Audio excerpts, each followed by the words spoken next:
بسم اللہ الرحمن الرحیم۔ حکمت: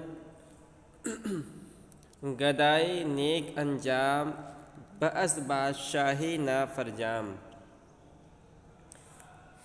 کہہ رہے ہیں وہ فقیر جس کا انجام اچھا ہو۔ گدا کے معنی فقیر کے آتے ہیں، اور نیک انجام جس کا انجام اچھا ہو، جس کا آخری چیز اچھی ہو، تو یہ نیک انجام و گدا کی صفت ہے۔ بعز بادشاہ، بہ یہ بہتر کے معنی میں، اور بادشاہ کے معنی بادشاہ، اور نافرجام کے معنی آتے ہیں ناعاقبت، یعنی جو انجام سے آشنا نہ ہو، انجام سے آشنا نہ ہو۔ جیسے ہم یہ جانتے ہیں، ہم کسی پیڑ پر چڑھیں اور اس کے ڈال کو کاٹنا شروع کر دیں، تو اگر جس ڈال پر ہم بیٹھے ہیں اور اسی کو کاٹنا شروع کریں تو ہم تو جانتے ہیں کہ جب یہ ڈال کٹ جائے گی تو یہ شاخ نیچے گرے گی تو ہم بھی گر جائیں گے۔ تو اس کا مطلب ہے کہ ہم انجام سے آشنا ہیں، ہم انجام کو جانتے ہیں۔ اور کچھ لوگ بیوقوف قسم کے ہوتے ہیں، تو جس ڈال پہ بیٹھے اسی کو کاٹ رہے ہیں، تو مطلب یہ کہ آدمی ایسا آدمی ہے کہ اپنے انجام سے واقف نہیں ہے۔ تو نافرجام سے مراد جو انجام کو نہیں جانتا ہے، کیا ہونے والا ہے، میں جو کر رہا ہوں اس کا بدلہ کیا ملنے والا ہے، نہیں جانا ہوں میں، وہ مراد ہے۔ تو کہہ رہے گدائی نیک انجام وہ فقیر جس کا انجام اچھا ہو، بعز بادشاہی نافرجام، بہتر ہے اس بادشاہ سے جو ناعاقبت اندیش ہو۔ گدائی نیک انجام بعز بادشاہی نافرجام، وہ فقیر جس کا انجام اچھا ہو، بہتر ہے از بادشاہی نافرجام، بد انجام بادشاہ سے۔ تو انہوں نے ایک حقیقت بیان کی ہے شیخ سعدی رحمۃ اللہ علیہ نے، کہ ایک فقیر ہے اور ایک بادشاہ ہے۔ ظاہر کے اعتبار سے اگر دیکھا جائے تو اگر کوئی پوچھے کہ ظاہر کے اعتبار سے کون بہتر ہے، فقیر بہتر ہے یا بادشاہ بہتر ہے، تو ہر کوئی جواب دے گا کہ بادشاہ بہتر ہے فقیر سے۔ لیکن کہہ رہے کہ یہ مسئلہ علی الاطلاق نہیں ہے، جواب علی الاطلاق مطلقاً یہ جواب نہیں دیا جا سکتا ہے۔ اگر فقیر کے اندر ایک اچھی صفت ہے کہ وہ اس کا انجام اچھا ہونے والا ہے، اور بادشاہ کے اندر ایک بری صفت ہے کہ اس کا انجام برا ہونے والا ہے، تو یہ فقیر اس بد انجام بادشاہ سے بہتر ہے۔ غم کز پیش شادمانی بری، غم کے معنی غم، اور کز ایک از کا مخفف ہے، اور پیش کے معنی آگے سامنے، اور شادمانی کے معنی آتے ہیں خوشی، اور بری حاصل کرنے کے معنی میں فعل امر ہے۔ کہہ رہے غم کز پیش شادمانی بری، وہ غم جس کے بعد تجھے خوشی حاصل ہو، بہ از شادیے، تو بہ کے معنی بہتر کئی مرتبہ آ چکا ہے، اور شادی کے معنی جو ہے خوشی، اسی سے شادمانی ہے، اور پس کے معنی بعد، اور شین ضمیر ہے، اور غم کے معنی غم، اور خوری خوردن سے فعل امر ہے کھانا کے معنی میں۔ بعض شادی کز پسش غم خوری، اس خوشی سے بہتر ہے جس کے بعد تو غمگین ہو۔ بہتر ہے غم کز پیش شادمانی بری، وہ غم جس کے بعد تجھے خوشی حاصل ہو، بعض شادی کز پسش غم خوری، وہ اس خوشی سے بہتر ہے جس کے بعد تو غمگین ہو۔ مطلب یہ ہے کہ اگر حزن و ملال کے بعد فرحت حاصل ہو تو یہ غم اس خوشی سے بہتر جس کے بعد رنج و غم اٹھانا پڑے۔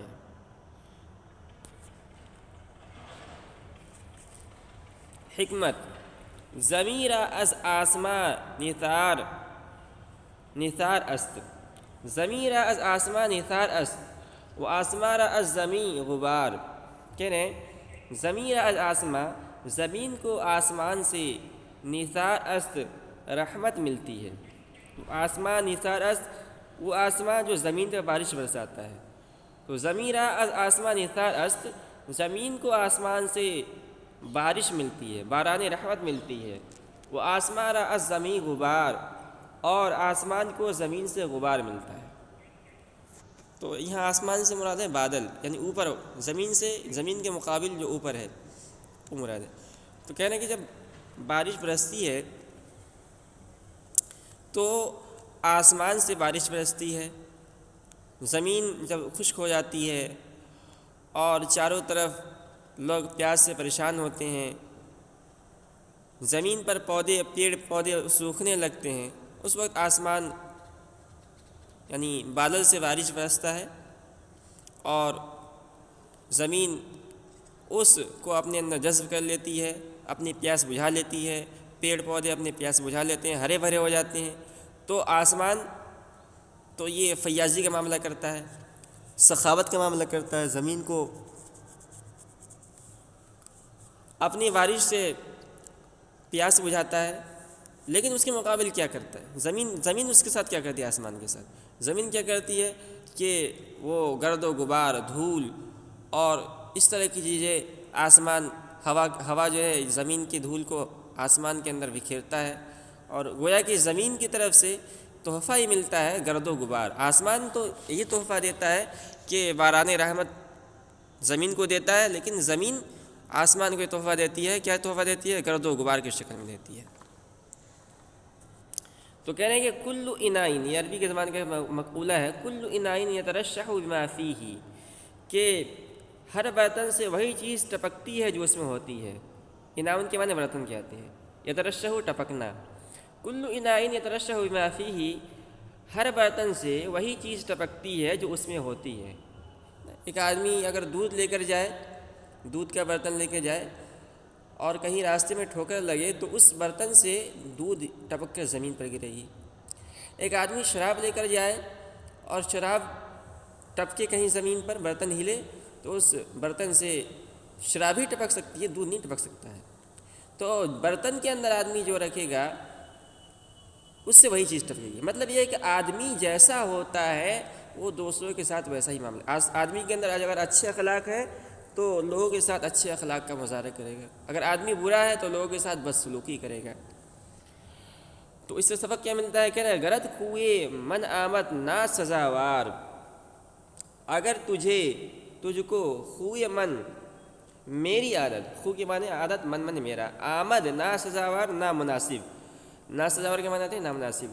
تو خوئے نیک خیش از دست می گزار، می گزار یہ فعل امر ہے، نہ چھوڑ. کہہ رہے ہیں گرد خوئے من آمد نا سزاوار، شیخ سعدی رحمۃ اللہ کہہ رہے ہیں کہ اگر تجھ کو میری عادت نامناسب معلوم ہو، یعنی تو دیکھے میری کوئی عادت تجھ کو پسند نہیں ہے، ناپسند تو کر رہا ہے، اور تیرے یعنی میرے اخلاق تجھے اچھے معلوم نہیں ہو رہے ہیں، اور لیکن تیرے اخلاق اچھے ہیں، تو میرے بد اخلاقی کو دیکھ کر تو اپنے اخلاق کو خراب نہ کر. کیوں؟ اس لیے کہ آدمی کے اندر جیسا برتن کے اندر جو چیز ہوگی وہی ٹپکے گی. گرد خوئے من آمد نا سزاوار، اگر تجھ کو میری عادت نامناسب معلوم ہو تو خوئے نیک خیش از دست میں گزار، تو اپنی اچھی عادت کو ہاتھ سے مت چھوڑ. مطلب یہ ہے کہ دوسروں، آدمی جیسا ہے اس کو ایسا ہی معاملہ کرنا چاہیے، دوسروں سے متاثر نہیں ہونا چاہیے. ہم نے بچپن میں ایک واقعہ پڑھا تھا کہ ایک مرتبہ ایک سادھو تھے اور وہ پانی کے اندر ندی کو پار کر رہے تھے، تو انہوں نے دیکھا کہ پانی کے اندر ایک بچھو بہہ رہا ہے. تو ان کو بڑا ترس آیا، انہوں نے اس بچھو کو اپنے ہاتھ پر اٹھا لیا. اب ظاہر سی بات ہے بچھو کی طبیعت کے اندر یہ ہے کہ اگر وہ انسان کے کسی بھی حصے سے مس ہوتا ہے تو وہ اپنا کام شروع کر دیتا ہے، ڈنک مارنا شروع کر دیتا ہے. چنانچہ سادھو نے ان کے ہاتھ میں ڈنک مارنا شروع کر دیا، بچھو نے سادھو کے ہاتھ میں ڈنک مارنا شروع کر دیا، بہت مرتبہ، کئی مرتبہ مارا.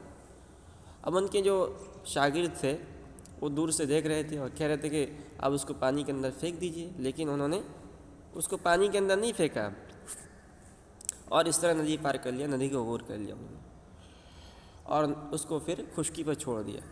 تو ان کے جو شاگرد تھے انہوں نے کہا کہ جناب آپ کو چھوڑ دینا چاہیے، آپ اس کی طبیعت سے واقف ہیں کہ یہ ڈنک مارتا ہے پھر بھی آپ نے اس کو اپنے ہاتھ پر اٹھایا اور ہاتھ پر لیے رہے، ایسا کیوں کیا؟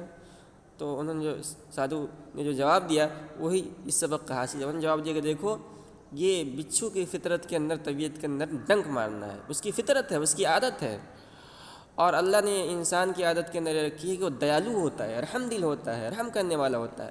تو جب یہ بچھو ایک ادنا سا جانور ہو کر اپنی عادت اور اپنی فطرت کو نہیں چھوڑ سکتا ہے ڈنک مارنا، تو ہم ایک اشرف انسان ہو کر، اچھے انسان ہو کر اپنی عادت یعنی رحم اور دیا کو کیسے چھوڑ سکتے ہیں؟ تو اس سبق کا حاصل یہی ہے کہ ہم دوسروں کے برے اخلاق سے متاثر نہ ہوں، دوسروں کی بدسلوکی سے متاثر نہ ہوں، بلکہ ہمارے جو اچھے اخلاق ہیں اس کا مظاہرہ کرتے رہیں۔